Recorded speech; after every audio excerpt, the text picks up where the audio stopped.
I got into improv and I was like, man, like this is awesome. And It is awesome. I agree. some of my like Carson is my best friend and I think will always be my best friend no matter what.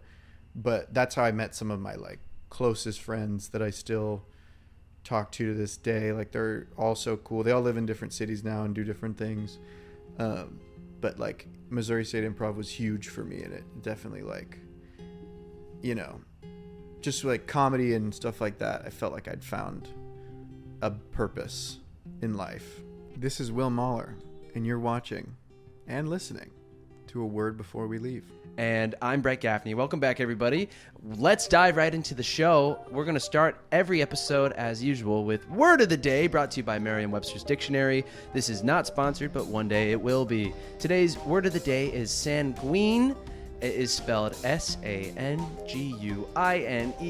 Sanguine is a formal word that today almost always describes someone who is confident and hopeful, or something that shows confidence and hopefulness. Sanguine or sanguine can also describe something that is blood red in color, something involving or relating to bloodshed, or a person's reddish complexion. And their example sentence is, the group of entrepreneurs is sanguine about the future of their business. Now, Will, you're going to come up with an example sentence, and then I'll come up with an example sentence, and our segment of Word of the Day. Holy crap.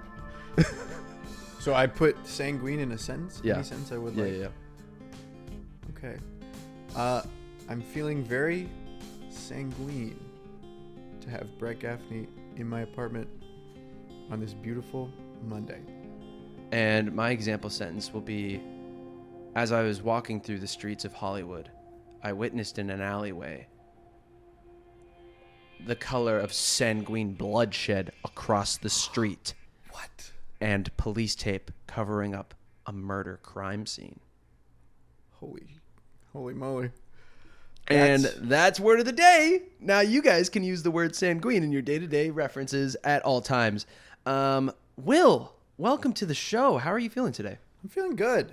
We were talking about it earlier. I'm feeling over-caffeinated. I'm also feeling over-caffeinated because I had 3 cups of coffee today, and one of those cups was one of those like La Colombe iced latte in a can. Ooh. And the other was like French press coffee that I just normally have daily. Yeah, French press. What kind of caffeine did you have today?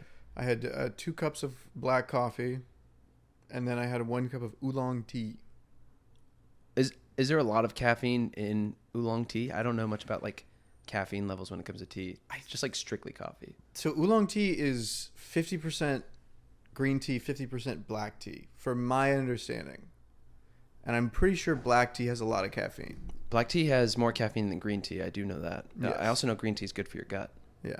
It's oolong's supposed to be good for you. I love it. I love the taste of it. It's like my favorite tea, but it's probably pretty caffeinated.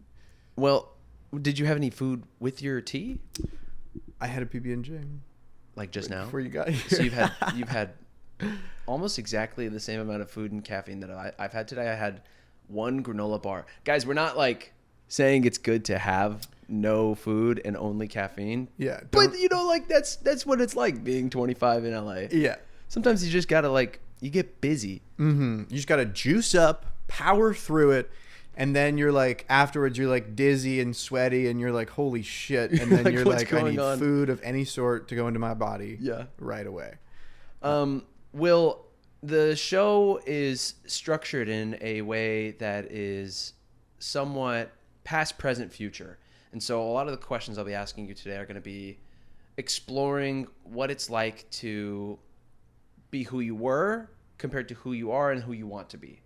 The whole point of the goal is to kind of follow the structure of your life to figure out what words have impacted you and made you who you are, and if there's ideas and concepts that you're thinking of along the way. So keeping that in mind, you can kind of feel the direction that we're moving in as I ask you questions today. Yeah. But I do love to always just start with like a nice, like, how you feeling?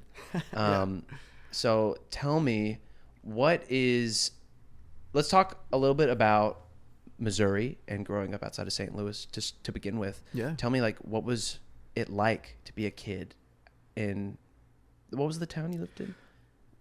So I technically didn't live in a town. The city. Yeah. Wait. Was it like the burbs? Hold on. Is this Keegan? This is Keegan? This is the moment. Pause. Tell me what it was like tell me what it was like living outside of St. Louis in the burbs. Yeah. The burbs being me and my 6-person family in the woods. So it wasn't the burbs then. No. It was like rural. It was rural. My house has been described as a cabin in the woods. It's just like my parents bought this like however many acre thing in the middle of the woods. There's like a pond. There's like a kayak rack, a chicken coop. There's like a little like gazebo thing my dad built. My dad is like a crazy carpenter. He's like, there's just so much shit that he's built out there. Yeah, and I just grew up in like the woods straight up. I say St. Louis to people, but I'm not from St. Louis. What's the name of the area you're from? I guess technically you would say Hawk Point. Hawk Point? Which it's a really small town. It's like 2 churches, a gas station, and a batting cage. And this is a town in my eyes. This is a small town. Yeah. Hawk Point is like tiny. There's like a Dollar General, and then there's like a wings restaurant called Backwoods. Backwoods. That's it? Yeah. There's more stuff than that. But like when you drive through, that's how it feels. It's so little, and like there's just not that many people that live there. And then Troy was where I went to high school, and that was like a town that was like 30 minutes away from my house. Did you take the bus or did you get drove? I got drove. We took the bus one year, but I think they were like, we won't do that again. So the school bus had to go so far. So you were on the bus for like an hour? Yeah. Because you were stopping at so many different They were on the bus for because they had to come get me, and then they had to go back. That's why they didn't want to. They're like, we don't want to do this anymore. Like he lives so far away. For one kid who just like, I was like one of those kids that like people thought was mute because I was so shy and I had so much like social anxiety that I just wouldn't talk even in situations where I should have. Wait, how long were you? Really? Yeah, I wasn't like actually mute. Like if I really had to talk, I could. But like when I got onto the bus, I would just like, I was like Wednesday Addams. You were only mute on the bus? Were you mute in school as well? I just didn't talk a lot. Like I was like very shy. Like how long was this like a phase, or was this like a majority of your childhood? A big majority. I feel like so when I was really young, I took Adderall for my ADHD, and it made me very like focused, but like robotic and like mellowed out and like chill. And I stopped taking it in 5th grade because I was like, I think literally the reason I stopped taking it is because I went up to my mom and I was like, she was like, we have to take your medicine before you go to school. And just hit the mic. No, that's fine. Okay. And she was like, you have to take your medicine before you go to school. And I was like, oh, like, I just want to feel like me today. Like, I don't want to take my medicine.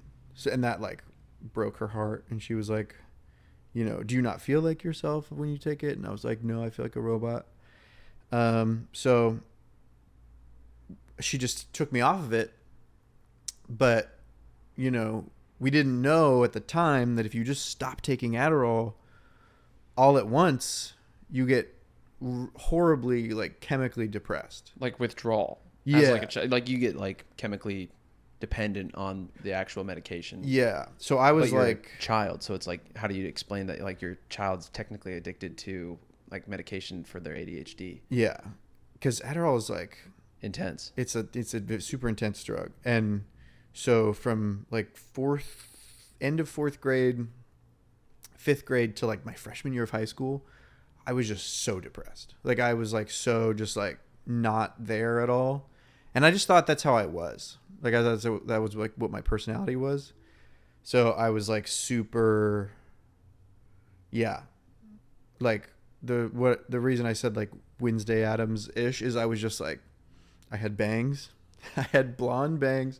I had like a bowl cut, and it was like my hair was like white, like white blonde. Is this like 2012, 2009, Yeah. 10. Yeah. Yeah, I was rocking the same bowl cut, just with brown hair. Oh yeah. I feel like every teenager going through puberty, it was like Bieber got popular, and then the Old Navy commercials featured kids with long hair, and then all the parents and the moms were like, "You should grow your hair out," and you're like, "Okay." I literally had the Bieber because Yeah, it was I a had the bowl Bieber cut, too. and then it was like the Bieber. You swooshed it. Yeah, it was like swooshed. Yeah, It was horrible. Likewise. But I have like these things, so it was like swooshed, and then it was like this. Pokey. Like, yeah, the lead singer of the Seagulls. I don't know the Seagulls. I know the song Seagull, but I don't know the Seagulls. If you know what I'm talking about, Shout out to the Seagulls. Shout out to the Seagulls. If you know what I'm talking about, you know what I looked like. If you don't, I mean, your hair kind of does have the floopy right now. Yeah, it's a little floopy, but yeah, Floopy's good. Floopy's good.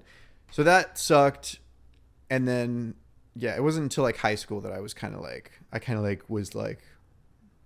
oh, like I'm depressed, and then once I realized that I never really got medicated. I kind of like just was depressed for so long. I eventually was, I don't want to say I like decided to stop being depressed because you can never decide, but like I got to a point where I was aware of it and I was just doing stuff to improve my life. I also got into running. That was huge for me. And I made friends. I met my best friend in high school. And Do you want to talk about your best friend? sure. Please be my guest. His name is Carson Lemke. Shout out. Shout out Carson Lemke. Should I have said his last name? I mean, yeah, it's fine. I'm sorry if I doxed you. He's great. He's been my best friend since we were like freshmen in high school. He's super cool. And I started doing cross country, and that helped a lot. And it wasn't until I started doing like therapy in college and stuff that I kind of realized what had gone on. Yeah. From like 5th grade through high school. Yeah. Like just, because there would be times where like people would try and like cheer me up when I was like a kid, like in 5th grade. They would be like, "Why are you being so weird and down?" And I was like, I don't know, like I'm just hanging out, like leave me alone. And then they would like try and cheer me up, or they would try and do something, and just nothing would work. I remember there was one time in like a music class where all the kids were like singing and dancing for me to try and get me to get up and like do something, and I just wouldn't. They were like crowding around you to be like, cheer up. Yeah. Yeah. Was Carson Lemke in that group? No, he didn't. He was like, leave him alone, bro. Like he doesn't, that's not going to work. Yeah. Nothing like crowding around a kid that looks sad and be like, be happy. Be happy. Get up and dance. No, he and I met in high school. I went to a private elementary and middle school. Nice. That might have also added to it. Was it a smaller elementary, middle school situation? Was it like, was there a lot of kids? Not a lot of kids? There was not a lot of kids. I don't know. A lot of small town, kind of similar vibes happening. Yeah. It was like a private school. In the Midwest. In the Midwest. You had to wear khakis and a polo. And it was very strict. So you couldn't even like really express yourself when it came to clothing. You just wore the same thing every day, uniform. Yeah. Learned your curriculum and then went home. Yep. It was very tough. I feel like it was tougher maybe for the girls because there was no, so like you had to have hair in like a ponytail? Yeah, it had to be in a ponytail, or it had to be girls, but they couldn't, if they had a ponytail, the scrunchie or like the hair tie had to be school colors, or they couldn't have it. They had to have their hair down. Headbands had to be school colors, or they had to be like school issued headbands. No fingernail polish or paint or makeup or anything like that. And then yeah, guys had to have their hair cut. So like I like to grow my hair out when I was a kid, and I have like one horrible memory of my the superintendent, or like I forget what her position was. She was a nun, and she was like the head of the school, and she always wore a brooch in my memory. Maybe she actually didn't, but she had like a brooch on and like a perm, and she scared me. And like I just remember one time I was walking in at the beginning of school, and she like grabbed my hair and she was like, getting a little long. Let's have your parents send you to the barber. Like, That's crazy. Yeah, it was like stand-in single file lines and stuff. It wasn't as super horrible as like, you know, like you'd think of in like a movie where like they treat people bad. Yeah, at it's a not private like school. it's not like the nightmare version of School of Rock. No, it was fun. Like there was nice teachers and there was nice people there, but it was very strict. And I kind of like when I went to a public high school after that, and I kind of was like, holy shit, like people just wear whatever they want to school. You're like, I can wear my clothes. Yeah, I didn't have any clothes. Because you were used to wearing the uniform all the time. Mm-hmm.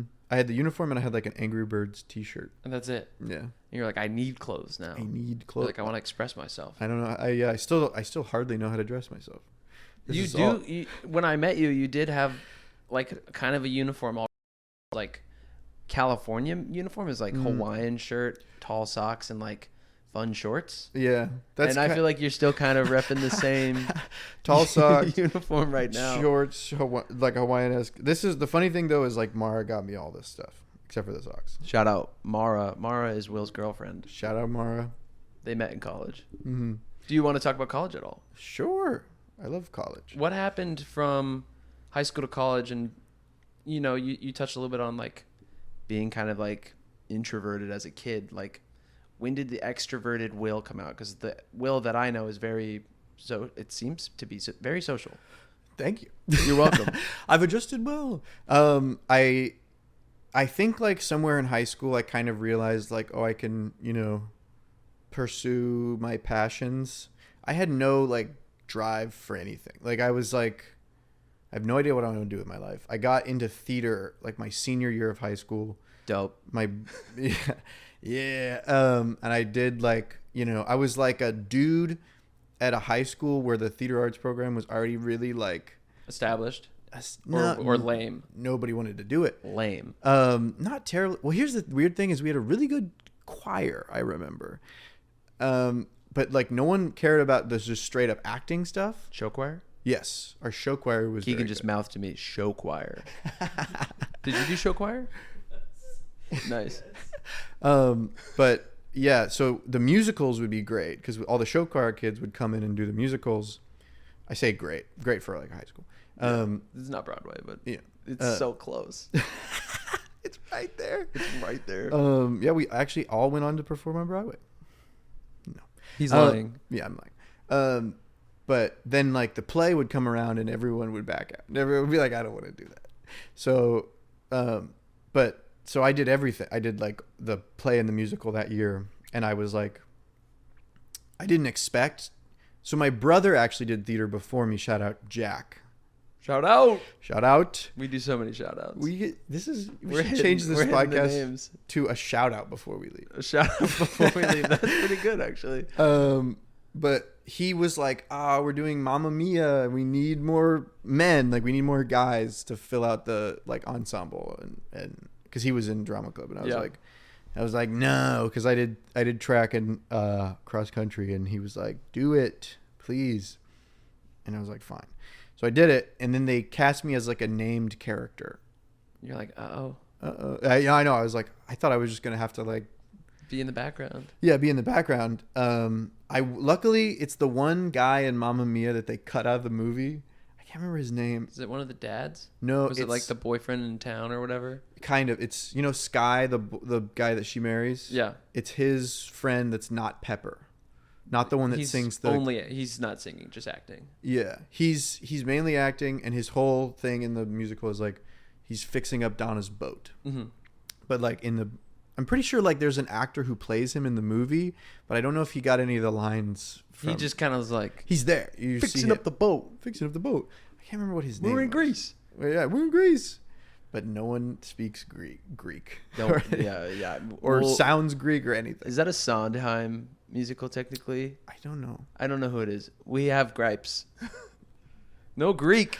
No Greek. No Greek in a Greek musical. I do love Mamma Mia though. Is Mamma Mia Sondheim? Is it? I don't think so. It's ABBA. Oh, it is ABBA, obviously. Damn. Everyone at home watching this or listening is gonna be like, Brett, come on, bro. What the hell? What are you You doing? call yourself a theater kid? They're like, you don't know ABBA, dude. It's okay, because then I went on It's on time. That's crazy. getting back to my past. Yeah. Which is what we want to talk about. Yes. Is I was like, oh shit, like I like this. I like acting. Like I feel fulfillment, and in a way you're good at this. Yeah, in a way that like running was that for me first, but running is like you can't do something with running. You can't get a running degree. I mean, I guess you could get like physical education. There degree. is competitive athletes that do get paid, but Yeah. it's not like a thought that goes across most high schoolers' minds. No, It's like, and I'm going to be had- sponsored. That's such a hard career to get into. I had scholarships for track teams and for running and stuff, but it's so hard, and like I was just done. I was tired. I got an 18-minute and something 5K, and I was like, I'm done. I don't know. That sounds good, right? It's pretty good. 5K is 3.2 miles. So what is that, like a 6-minute, 7-minute average mile? I think so. I don't know. Somebody better at math something like that. will know what It's I'm like, talking. yeah. I was like 18 minutes and like 40 seconds or something. It was crazy. Yeah, that is crazy. But you get shin splints and it's hard and you're tired all the time. You have to run like every day. And I was just done with it. And I just did this musical. I did Mamma Mia, and then I went on and I did a play called The Curious Savage. And I got to play a character called Jeff, who's like one of the main guys. And I was like, holy shit, I can't believe I'm getting cast as the main guy. I just started doing this. More in reality, it was probably because there's just no other like dudes who were doing a theater at that high school that much. Sure. I thought I was like, oh, I'm in my calling. And Like, they want me. they want me. So I went to Missouri State, but I didn't want to tell my parents that because I was in a You lot. auditioned for college? I auditioned at one college after I was already enrolled there as a biology major Okay. At Missouri State. at Missouri State. And I didn't realize how competitive Missouri State was. Like, there's a lot of people that would come from out of state to study to get a BFA there. And I was like, oh, it's just whatever. It's just joining the acting program. I'll do whatever. And so I didn't try that hard. I mean, like, I tried semi-hard, but I didn't have, like, realistic expectations, or I didn't know, like, the deal. Acting school is a thing. Yeah, I didn't know. Yeah, I didn't know it was a thing, and I didn't know how competitive it was, or that like the people I was auditioning for were like Broadway stars. Yeah. Like Missouri State had like two. Like really good professors. Yes, it had like 2 Broadway stars when I auditioned. I didn't know that, so I just came in. You I just was showed up. You're like, yeah, I was like, "What's up?" we're rocking and rolling. And I didn't get in. So Shocker. that kind of hit me hard. I was like, "Oh shit, maybe I'm not that good at this." So I had like a kind of a identity crisis in college, where I was like, I can't be a BFA. Although I never like retried. Mm-hmm. But what ended up happening was I auditioned for the improv team as well. Which is how Will and I met Yeah. a few years later Mm-hmm. through improv. At UCB. Shout out. UCB Theater. Upright Citizens Brigade. UCB 201. That was Improv 201. We took that class together. Mhm. That's how this podcast is happening right now. That's true. Had to state that. All right, continue. Yes. Yeah, I did. I got into improv and I was like, man, like, this is awesome. And It is awesome. I agree. Some of my, like, Carson is my best friend and I think will always be my best friend, no matter what. But that's how I met some of my like closest friends that I still talk to this day. Like, they're all so cool. They all live in different cities now and do different things. But like Missouri State Improv was huge for me, and it definitely like, just like comedy and stuff like that. I felt like I'd found a purpose in life. And yeah, and I did end up doing theater stuff through college. Like I did a Bachelor of Science in Theater, which is kind of silly. Most people do BA. Yeah, I got a BA in theater performance. Yeah, every school does. We had like BA in theater, BS in theater, and that was like the Babs, and then there was like BFA musical theater, BFA acting, and then like DTSM design tech stage management, and then the improv team, which was like unaffiliated comedy organization at Missouri State. And yeah, I did that, and then I like got onto like the festival team, so I would like travel to different colleges in the Midwest and do improv with other college teams and stuff. And I met like pro teams in Chicago, like Princeton New Money Ass Clowns, shout out Princeton New Money Ass Clowns, and other stuff like that. And yeah, and I did theater and stuff, and eventually I did do like a main stage play. I was like Did you have a role? No, I was like 8 different bit parts. Extra background. Keegan was in it. Keegan was in it. Keegan went to Missouri State. Mara, your girlfriend, went to Missouri State. And what was that show? Shakespeare in Love. Oh, Directed by Sarah Wiggin. Nice. Shout out. Way too many. So many shout outs. Shout out Sarah Wiggin. And that was great. And it was like, it was very fulfilling for me because I think at that point I was a super senior. Sure. And I didn't audition for that many main stages, but I was like, I want to go out with one. Yeah. Because it was like, you know, I didn't keep trying for the BFA, but like, you know, part of my ego was like, I want to get one thing in, like one big thing. And I'd done tons of improv shows and other plays and things when I was there, and I wrote a couple plays and put those on, and that was really fulfilling. I think the most fulfilling thing that I did in college was my senior project, which was a partially improvised play. And when I was done writing it, like a week or so before like we performed it and everything, my mom sent me a journal entry that she wrote in 2008. And apparently when I was like 7 years old or so, I told her that I wanted to grow up and be a writer. And she wrote that down in the journal, and then she sent me a picture of that from like 2008. And she was like, just found this, you know, like, I'm glad you actually are. And I didn't even remember that. So that was pretty big for me. I was like, oh, like I'd forgot that I'd said that. And now here I am like writing and producing like a play. And I think it went great. Do you remember if it went? You think? I do. It's so hard. I feel like wait. Keegan says it went good. Oh, Keegan did see it. Did you say I didn't see it? Keegan did see it. Keegan did see it. I'm always there to see Keegan's like, excuse me. Let it be known. Keegan's sipping his matcha. Wait, you should stretch your arm into the frame just to show the matcha without. I messed up somebody's drink, so I made myself. Wait, get it closer to Will's face. It's more tight than you think. That is Keegan's matcha, everybody. Shout out Keegan's for the matcha. video watchers, you just saw matcha. Shout out matcha. Shout out matcha. But yeah, it was super cool. I love that play. One of my goals in life is to get it published before I die. Have you modified it at all, or is it just like as is with the improvised room for growth? I haven't modified it. Since I did it, I've rewritten it tons of times before it was performed, and I have yet to touch it since then. Because it served its purpose. It served its purpose. But you want it to serve its purpose again. Yes. Cool. I want to try and rewrite some stuff and then perform it, put it on again, and then maybe put it on a third or fourth time before I try and like get someone to publish it. That's awesome. I think it is a perfect time to move into another segment. This is a game I play with all my guests. This is Wordplay. The game is simple. We've done this in improv class. I do this on every episode. Holy shit. And the rules are simple.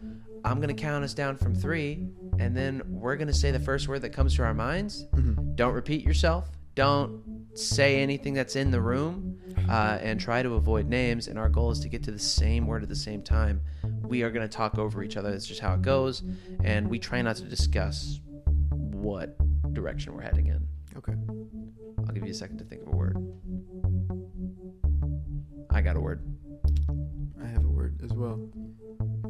3, 2, 1. Vampire. Abstract and vampire.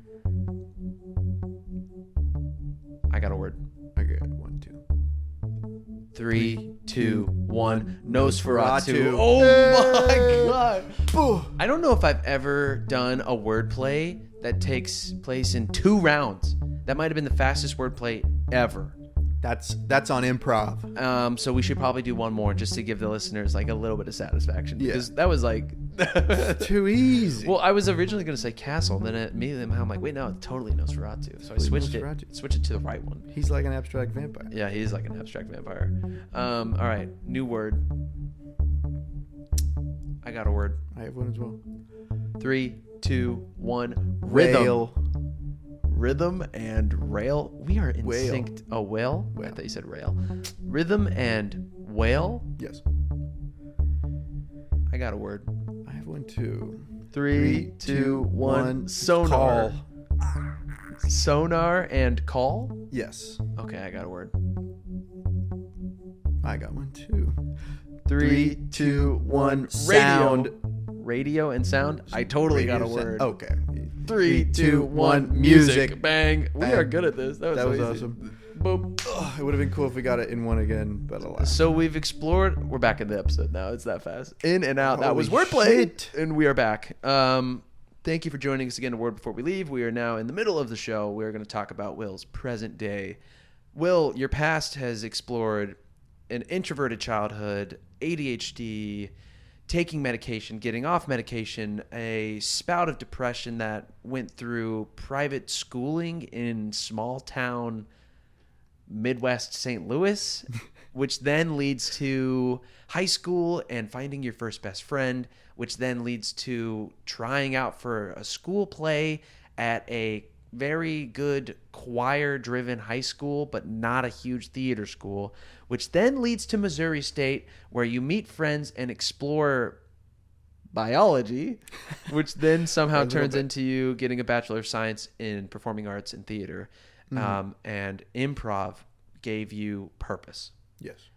You wanted to be a writer as a kid, but you forgot that you wanted to be a writer as a kid. But now you live in Los Angeles, California, and you're getting paid to write sometimes. Yes. And you also work at a dog hotel. Yes. How recently did you move to Los Angeles, and how do you feel right now that you're here? I just want to like bring you to the reality of like these childhood dreams slowly becoming more. Yeah. It's wild. It's just wild. Like it's wild to just be in Los Angeles. Yeah. Can I say agree. that? You can definitely say that. I think everyone in LA who's not from LA would probably agree. Yeah. It's a hard move. It was a hard move because I mean just leaving your family behind and leaving your friends behind is hard. A lot of my friends did end up moving out here. A lot of the improv people ended up going to Chicago, or they stayed in Missouri. So it's been tough. But it's been super awesome. I mean, I got a writing job way faster than I thought I would, or than I feel like most people get like an industry adjacent job. Production assistant or grip, or just like working on set, maybe getting an internship, writer's room kind of thing. You also did move here at like a flux of industry standards. Mm-hmm. It's from what I've heard from people. It's wild. So yeah, I help out. I like take care of people's dogs. I kind of just help out with taking care of these dogs. And a lot of people that work there also are in the industry.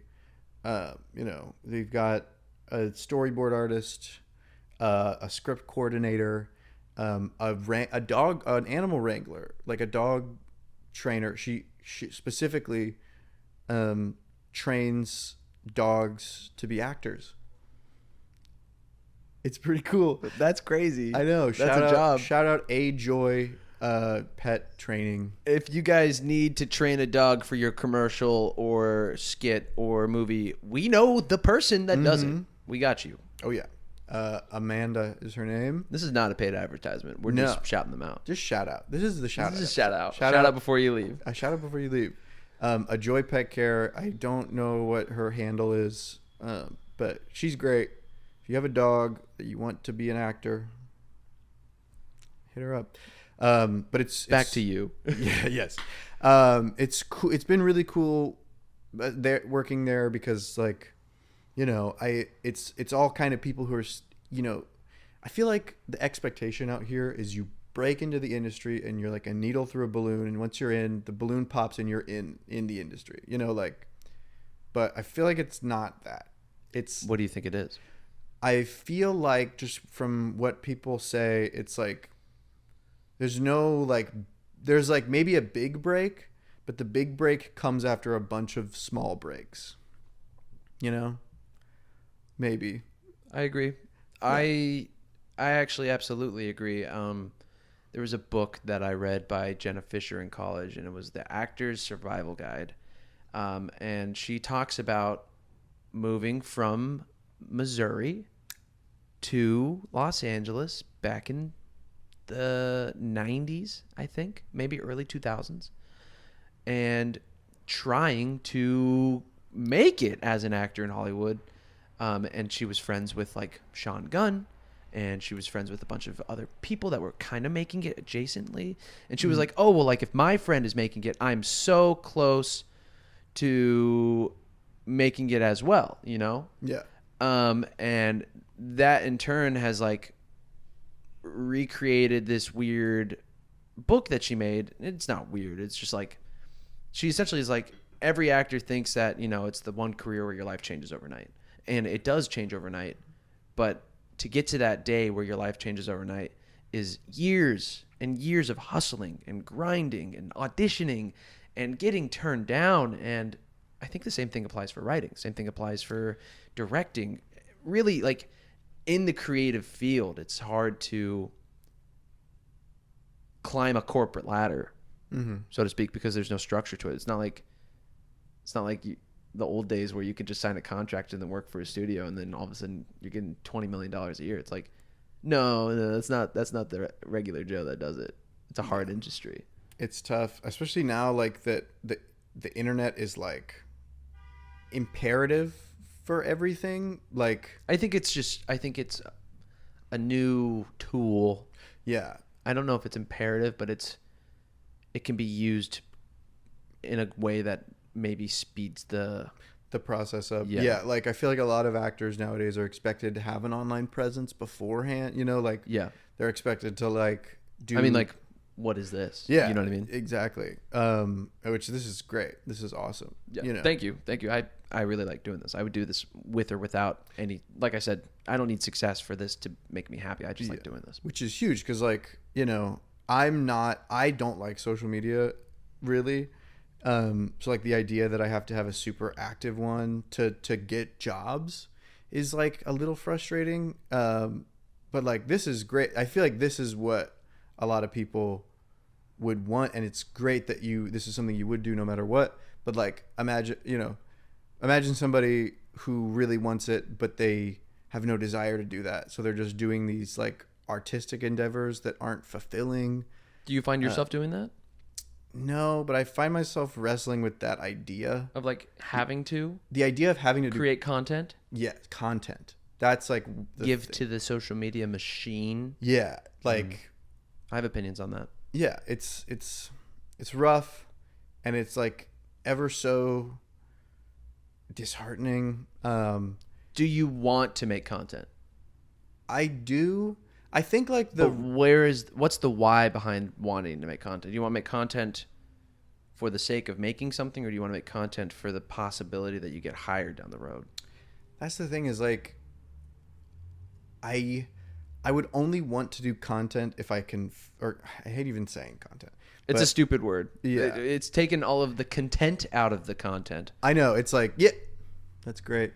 Thank you. That's a quote. That's a word. That is a word. Before we leave.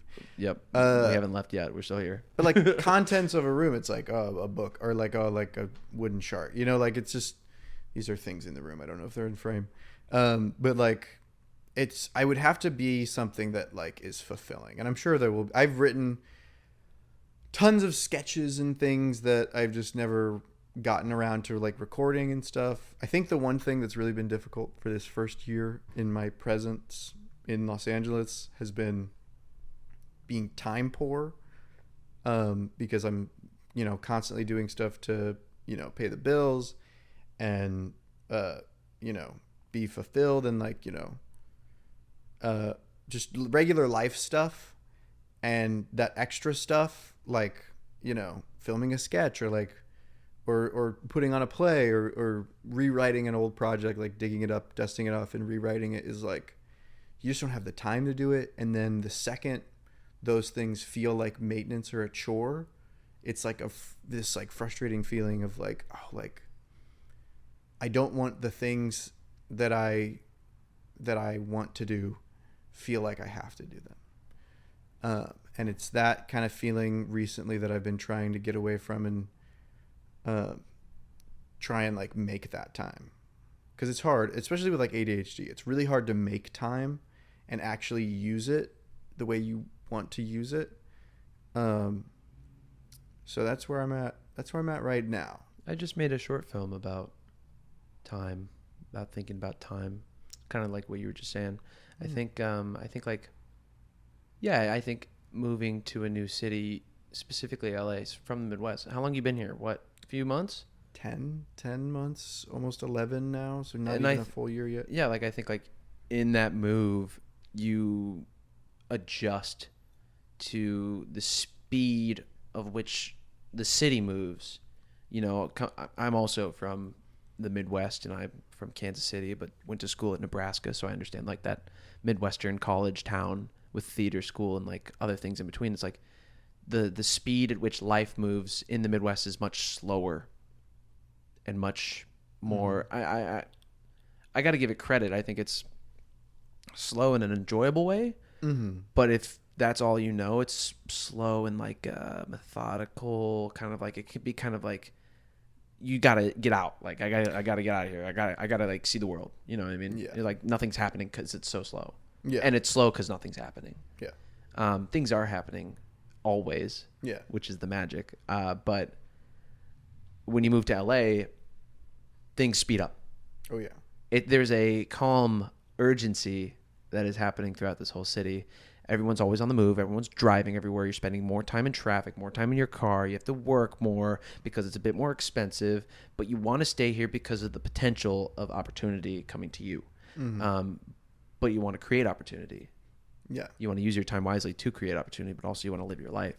Yeah. And I think balance is kind of key, especially in the city. It's like you have to find time for yourself, and you also have to have time to work and also time to like hustle at like the thing you actually want to do, but don't be hard on yourself. Yeah, because I mean I've been out here 3 years, and I'm just now catching my stride, as they say. Like I'm like content with the slow days as much as I am with the busy days. Yeah. Today's a busy day, but I'm happy that it's a busy day because I know that my slow day is going to be real nice. Yeah. It's the longer the day, the sweeter the beer at the end of it. Right. Work hard, play hard. Yeah. It's it's tough. It's tough too because there is a beauty in that like midwestern simplicity where like you can just really just spend an hour just looking at trees and thinking about things you're grateful for. And I think with complexity sometimes it gets, you lose that ability, the ability to really like spend time and reflect, and you do have to like make a real effort to carve out time, to What does you time look like now that you're here? Man, what does it look like? I mean, spending time with Mara, for sure. I mean, the one thing about Los Angeles that's great is there's just so much stuff to do. It never ends. Yeah, you could try a million sushi restaurants. You could go to different parks. You could go to the beach. Mm-hmm. There's so much. You could take a class. Hiking is like... Record a podcast. Hiking is beautiful out here. Hang out with Keegan. Keegan doesn't like people, though. I like people. Keegan's changed his mind on this a little bit. He's warming up to the podcast. He hasn't left the room, which is actually kind of enjoyable. It feels like we have a little audience. You can if you want to cross. It's okay. I don't want to interrupt.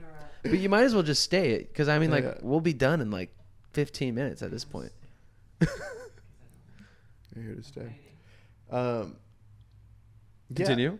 Yeah. Time. Time. What is you time What is me in time? LA? That's like, it's, yeah, me time. Yeah, it's spending time with Mara, and just hiking's my favorite. And I think that's a big reason, because I was really on the fence about LA or Chicago, because I was like, there's improv in both, and there's writing in both. Like, there's all the things that I want career-wise in both.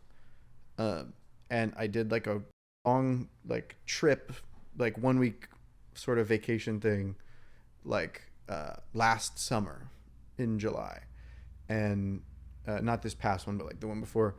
And the one thing that really got me about LA is like there's lots of nature. Yeah, dude. Even It's in pretty sick. Even in in like the grungy parts. yeah, even in like the Walk of Fame, like Hollywood Boulevard, there's like a giant cactus. You know, like there's nature everywhere, and just like growing up in the woods, that was huge for me. And yeah, you just get those moments of like, have you ever done the Wisdom Tree hike? No. What is that? We should do that. I'm down. It's awesome. It's so you go up this big mountain, and there's this tree. It's just like one tree that sits at like the very tip, and you can bring like a piece of paper and write on it and put it in this little box. And it's supposedly a great view. I've only done the hike once, and we went on a horribly foggy day, so we couldn't see anything. But then you're up on the tree, and then you walk across the top of the mountains, and then go over the Hollywood sign, and then you go back down all the way underneath the Hollywood sign, look up at it, and you keep going. This is epic. This is like a whole day hike. It's great. It's like Few hours? it was a few hours. It wasn't like a whole day, but it was definitely like the kind of hike where you're like, Tired by the end of it? we got to go to In-N-Out. Yeah, like, we need food now. Gotta need fuel up. a day. You need a day to do it, I but just burped. Excuse me. that's okay. It's all right. I forgive you. I excuse you. So many people are texting me about my phone is spamming people. Your phone is texting people without your permission? Some weird gain wrap email thing. It like sent out an email to all my contacts. So strange. Oh no. That's so funny. I hope it didn't send it to people I don't want it to send it to. Yeah, if somebody sent something to someone, if that happened to me, there's so many people on my phone that I saved to contact. I'm getting text messages. Like my dad texted me and he was like, "What is this?" And someone else just texted me and they're like, "I'm assuming this is like an acting thing." I'm like, "I don't know. I didn't send anything out. I think it's spam." Your dad's like, I had opportunities for you, son. Yeah, I would sure, have given Dad. you the. Shout out, them. Dad. He probably is gonna watch this. He'd be like, "This is happening in real time." I haven't answered him. Shout out, Mr. Gaffney. Actually, I just answered him. Shout out, Pops. What's up, Dad? Respond to your dad. I did. Anyways, Yeah. The hike. Wisdom Tree hike. We should do huge. it. Yeah, let's do it. It's awesome. One more question on the present day, then we'll do a segment, and then we're moving into the final questions. Okay. Holy shit! I'm ready. What does writing look like to you? What does writing mean to you now compared to growing up? I think writing is,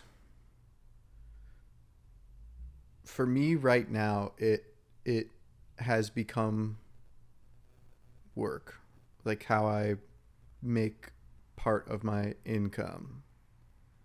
But certainly growing up and certainly in college, it's like expression. Yeah. Like just using characters and weird situations to explain things that you can't really explain easily with words, but you are using words just in a different way. And I think, yeah, I hope to get back to that a little more. I think writing for work has made it a little difficult, but yeah, expression and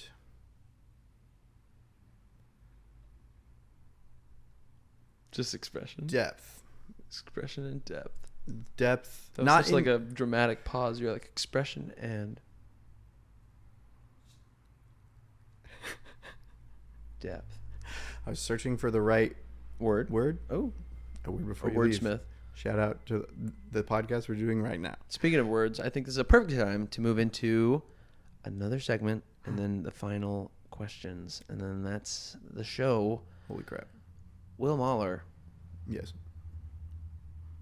This is going to be specifically designed for you and for me. This is going to be something I think I've only done it like once or twice. It's called Word Story, and what we're going to do is we're going to improvise the podcast in a fictional setting and create a problem and then solve the problem, and then that will be Word Story. Wow. There's no rules, just yes and maybe we can find a game out of it that we're using our improv knowledge. And usually we would come up with a suggestion together, but we have an in-person audience today.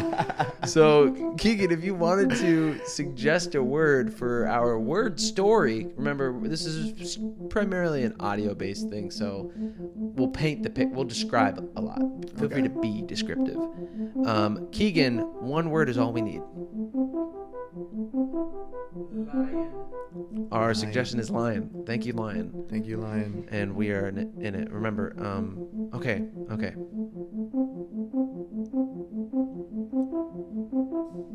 We are in a podcast.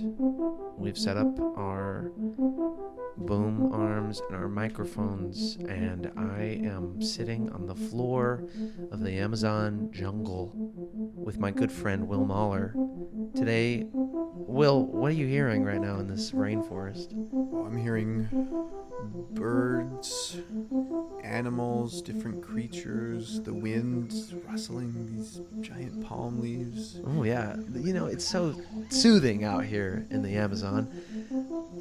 Some of my favorite things about taking the podcast to travel to where people live is exploring like the natural environment that they find themselves in. And Will, your home is so nice here. You have such an eccentric tree house. Thank you. I built it myself. How long did it take you to build this giant tree house? 15 years. And it's above us. It is above us. We're not recording in there. We can't go in there right now. It would be really hard to carry all the equipment up anyways. Yes. There's also a giant tiger in there right now. What do you mean?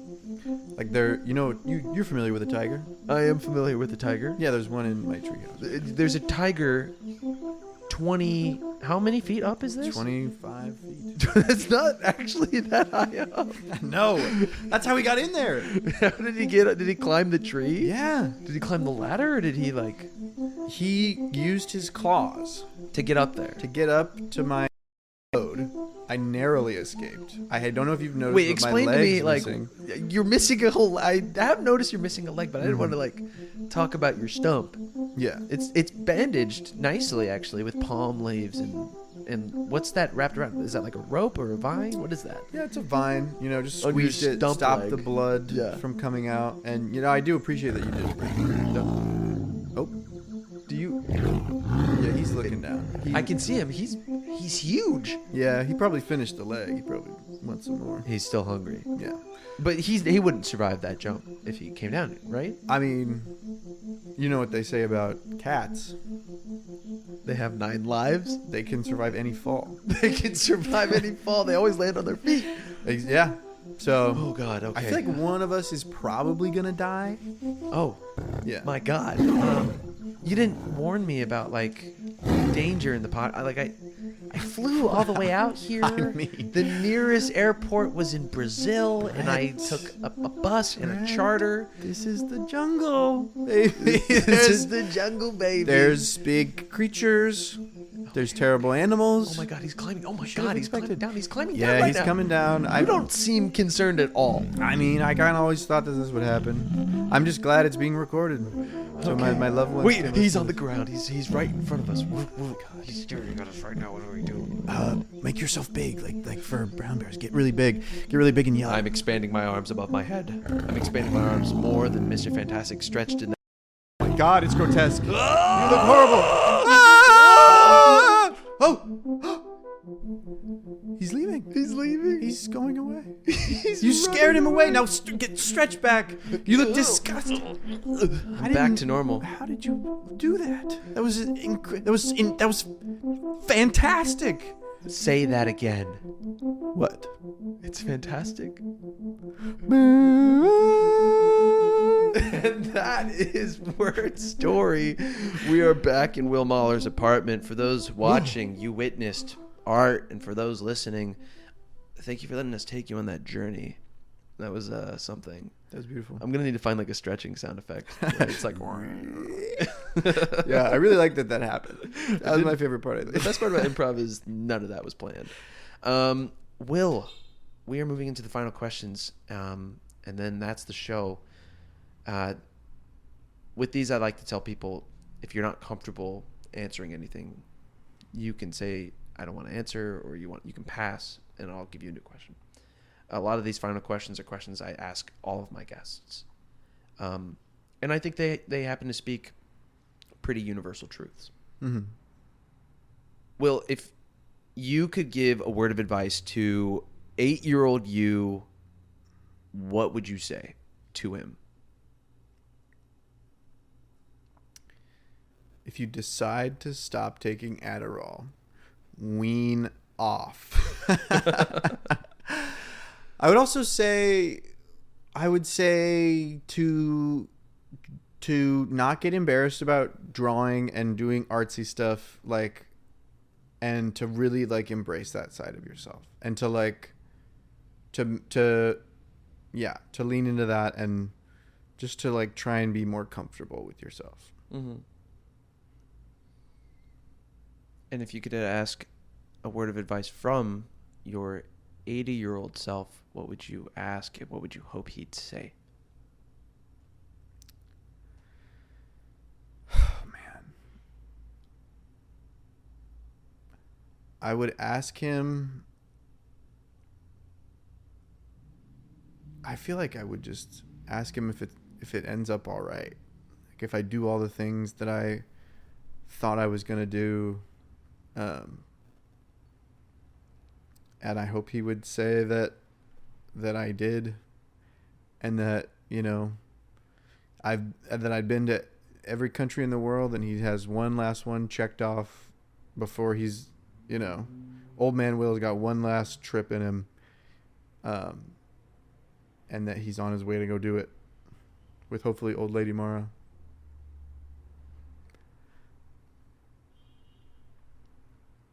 What do you think he'd say? I think he'd say not to sweat the small stuff. And I think he would say to learn to let stuff go.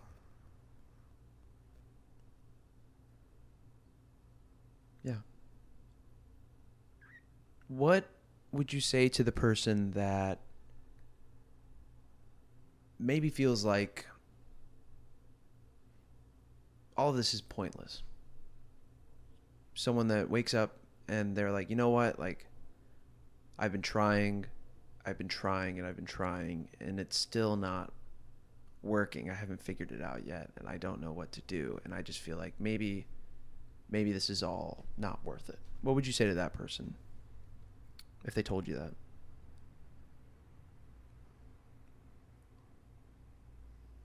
I would say that I've been where you are, where I just feel like everything is pointless and it's just not worth it to continue. And I have to say, you know, it is, you know, and I think a thing that happens to people is they get obsessed with the idea of they're trying and they're failing, and they're not thinking about, like, they're just thinking about where they tried and failed, and they're not thinking about any of, like, the little wins. I feel like as human beings we tend to be very aware of what's bad for us, and like at least I feel like I do. I'm very aware of what I do wrong, what I've done wrong, how I've messed up, and I have a really hard time looking at any of the good stuff. So I'd say just look for the good stuff, try and find the stuff you're grateful for, and, you know, if you feel yourself hitting up against your limits in life, that's good because you're expanding them. And yeah, happiness is a feeling. It's not a state of being. What does failure mean to you? Failure is when you are not doing things in accordance with like who you are, who you want to be, like the dreams that you have for yourself and the goals that you have for yourself. When you do something that you're like, oh, this is going to take me a step towards this dream, or this is going to take me a step towards being this kind of person, and then you don't follow through with that like weekly routine, or you don't I feel like failure is very similar to happiness, where it's also a feeling.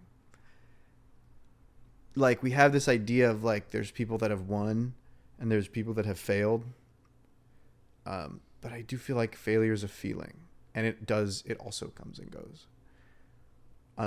And you'll feel like a failure when you feel like you're not moving in the right direction. But you know, you'll get back up. You have to get back up, you know? You got to keep going. Yeah. What's a dream that you have that you know is going to happen? It's not a matter of how, it's a matter of when. I have a lot of like dreams and goals, but my big dream that I've had since I was a little kid, as I wanted to like travel the whole world. Like I just couldn't, it didn't make sense to me that you're born into a world that you don't get to see the entirety of. And I feel like one of my biggest dreams as a human being is to like see like a vast majority of the countries on the world. And that's when I met Mara, that was her dream as well. And we're really tied to that. And I think that's something we just both like have said to each other, like, we know that this is going to happen. I have like a map in my room that I put a pin in anytime I spend a night in a different place. And the dream is to have the map fully covered in pins by the end of my life. And I just know that that's going to happen. And it's going to happen. Yeah. My grandma Ann Schulte has a map in her office that she shares with my grandpa. And they have a big old board of all the places they've been. And they've been to a lot of places. Yeah. And it's pretty awesome. And I imagine yours is pretty awesome too. Thanks. Are you ready for the final question? Yeah. Will Mahler, would you care to share a word before we leave?